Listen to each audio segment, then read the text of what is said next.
आज हम कक्षा 9 में विषय सामाजिक विज्ञान पुस्तक भारत और समकालीन विश्व अध्याय 1 फ्रांसीसी क्रांति और आज का अपना जो प्रकरण है वो है मध्यम वर्ग की भूमिका। और ये अपना वीडियो का जो भाग है वो भाग है 8।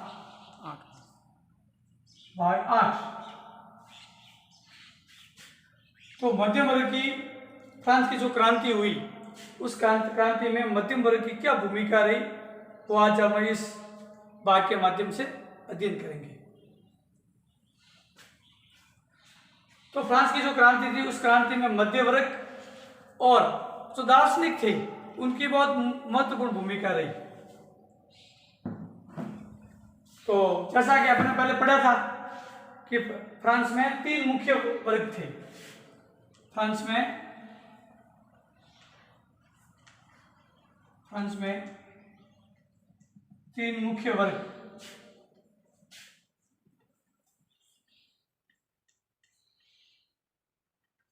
थे जिसको एस्टेट भी बोलते थे। एस्टेट प्रथम था पादरी वर्ग, द्वितीय था कुलीन वर्ग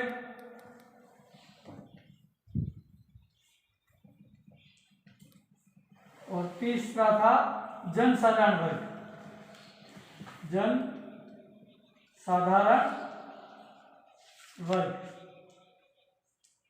ये 3 वर्ग थे। उसमें पादरी वर्ग था, कुलीन वर्ग था और जनसाधारण वर्ग था। 3 प्रकार के एस्टेट थे। लेकिन एक चौथे वर्ग का भी फ्रांस में जन्म हुआ, उदय हुआ और उसका नाम रखा गया मध्यम वर्ग। चौथा वर्ग बना बाद में मध्यम वर्ग, इसका वर्ग। अब स्क्रीनशॉट ले सकते हैं। फ्रांस में 3 मुख्य वर्ग थे एस्टेट, पादरी वर्ग, कुलीन वर्ग, जनसाधारण वर्ग और फिर बाद में एक वर्ग और बना जिसको मध्यम वर्ग कहा गया। अब हम मध्य वर्ग के बारे में अध्ययन करते हैं।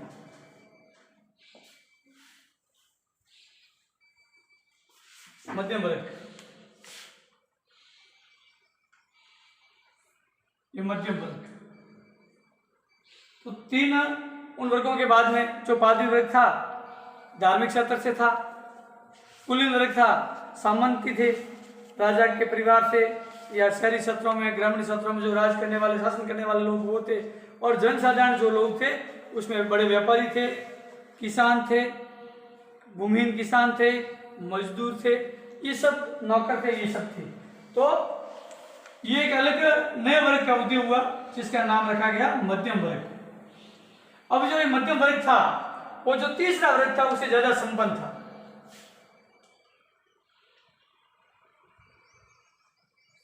मध्य वर्ग था ये संपन्न वर्ग था। तीसरे वर्ग की अपेक्षा प्रथम और द्वितीय वर्ग तो संपन्न थे ही, लेकिन तीसरा वर्ग था वो तीसरे वर्ग से ये मध्यम वर्ग था वो संपन्न वर्ग था। और इनकी संपन्नता का प्रमुख कारण इनके पास में जो रुपये पैसे अमीर थे, संपन्नता का मुख्य कारण था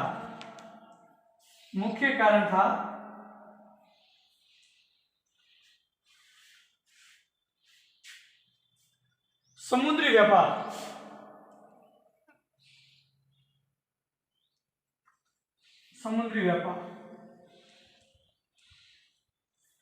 ये जो तीसरा वर्ग था ये बहुत संपन्न वर्ग था, यानी इनके पास में धन था, वो खूब था, आर्थिक रूप से संपन्न था। और संपन्नता का प्रमुख कारण था समुद्री व्यापार। ये लोग समुद्री व्यापार करते थे, अन्य देशों के साथ में व्यापार करते थे। और व्यापार भी किसका करते थे? ऊनी और रेशमी कपड़ों का व्यापार। इनका जो व्यापार था, तीसरे वर्ग का जो व्यापार था, मध्यम वर्ग का जो व्यापार था, ऊनी व रेशमी कपड़े, ऊनी व रेशमी कपड़ों का अन्य देशों के साथ व्यापार करते थे। अन्य देशों के साथ व्यापार करते थे।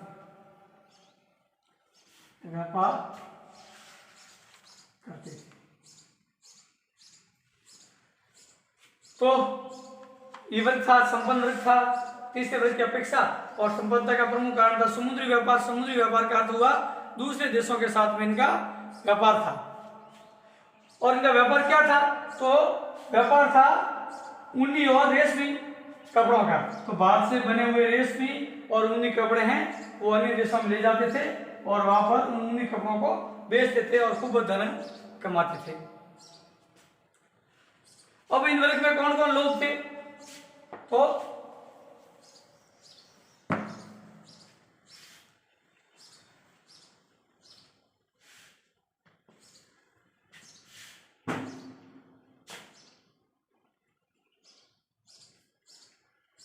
इस मध्य वर्ग में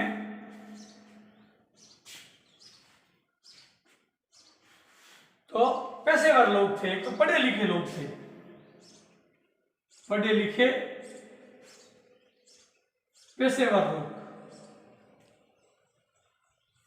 जिसमें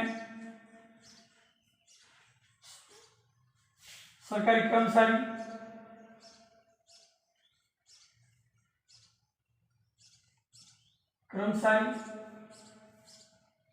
वकील, तो इस वर्ग में पढ़े लिखे लोग थे और सरकारी कर्मचारी थे। उनके अलावा व्यापारी,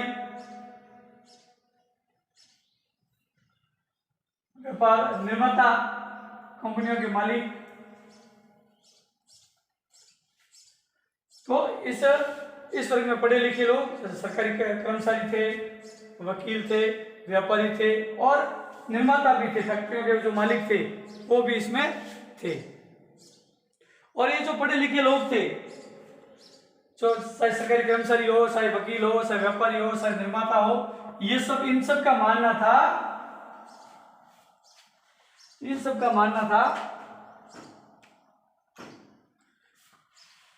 कि जन्मना अधिकार किसी को भी प्राप्त नहीं होते हैं।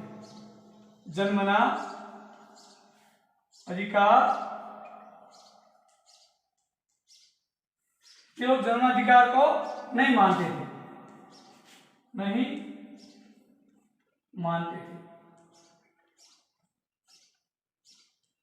जैसा कि हमने पढ़ा था, प्रथम वर्ग को और द्वितीय वर्ग को, पादी वर्ग को और कुलीन वर्ग को विशेष अधिकार प्राप्त थे, यानी जन्मना अधिकार प्राप्त थे।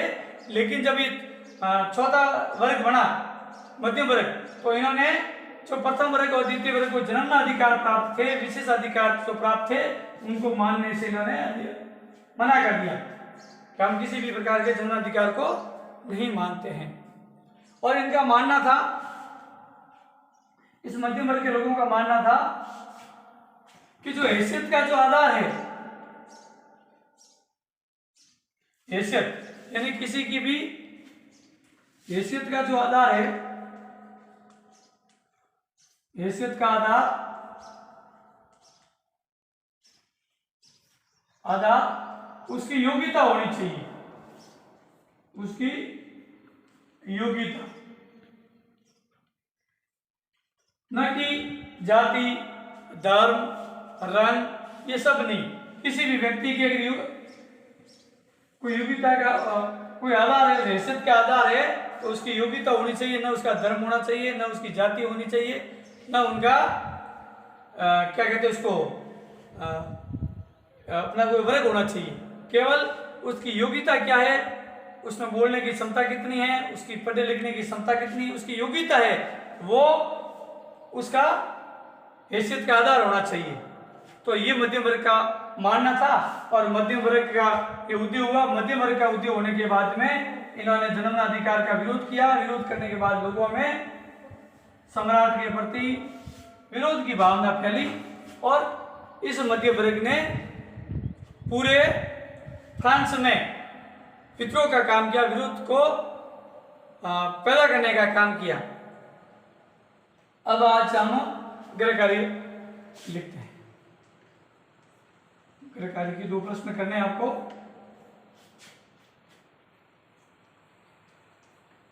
प्रश्न 1, फ्रांस में कुल कितने वर्ग थे? फ्रांस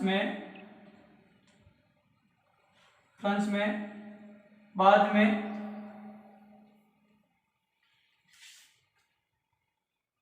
कौन से वर्ग का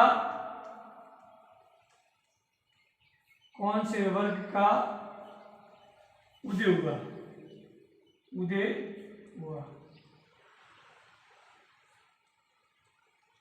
दूसरा प्रश्न है,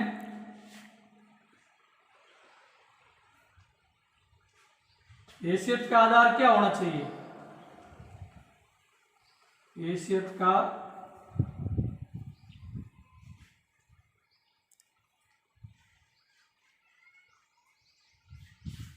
मध्यम वर्ग ने क्या माना? वर्ग ने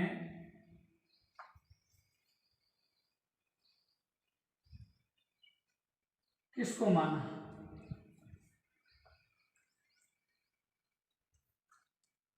और तीसरा प्रश्न है,